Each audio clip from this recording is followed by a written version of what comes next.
Рекордот од Брвеница посебно ме радува, затоа што докажува дека тука во Брвеница нема никаков проблем со тоа што живеат различни националности, бидејќи сите тие направија избор со кој покажаа дека се задоволни од работата и посветеноста на градоначалникот Јовица, без разлика на неговата партиска или политичка определба. Градеше и помагаше подеднакво секому и секаде. Водеше кампања уште откако стана градоначалник, а мотото на твојата кампања е само работа, постојан контакт со жителите и покажување слух и внимание за нивните барања.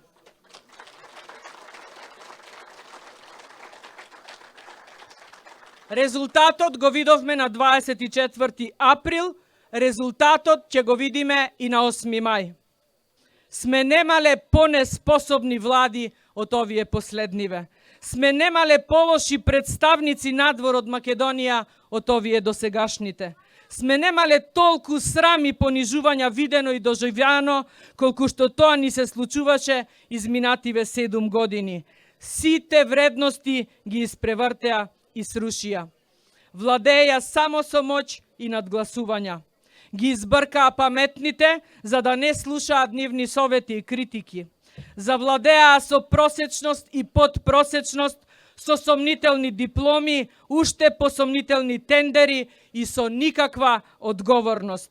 Институциите им служеа како приватни фирми, а министерствата ги претворија во спортски игралишта и игротеки.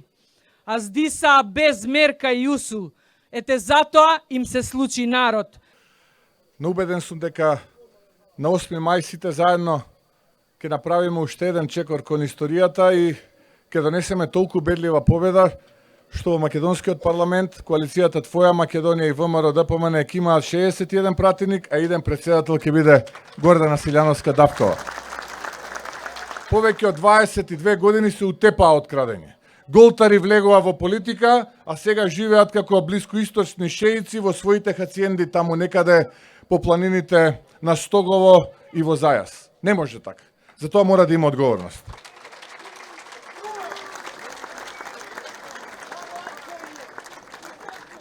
И не може голобради момчиња да купуваат трговски центри во центарот на Скопје вредни десетици милиони евра. Семејството на луѓе блиски до челниците на оние водуи да имаат возен парк од милиони евра, да возат Rolls-Royce, Мерцедеси, Рендж Ровери, возила кои што секое само по себе вреди стотици илјади евра, народот да нема леп да купи. И тука мислам и на албанците, и на македонците, и на сите останати.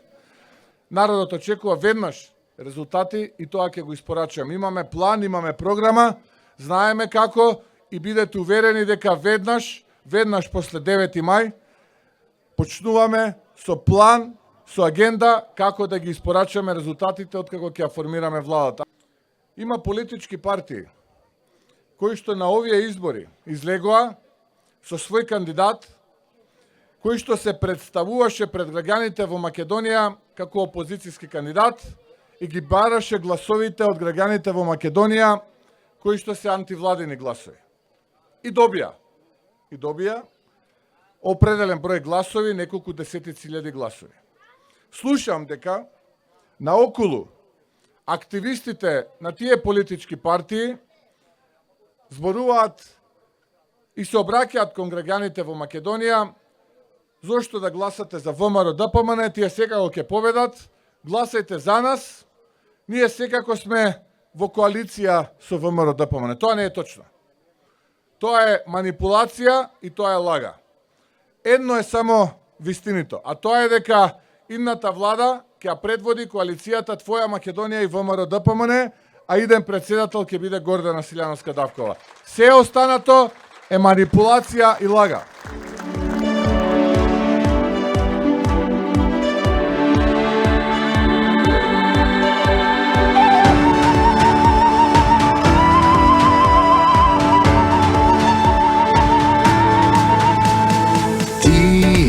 На овој крстопа што си и сака светот да го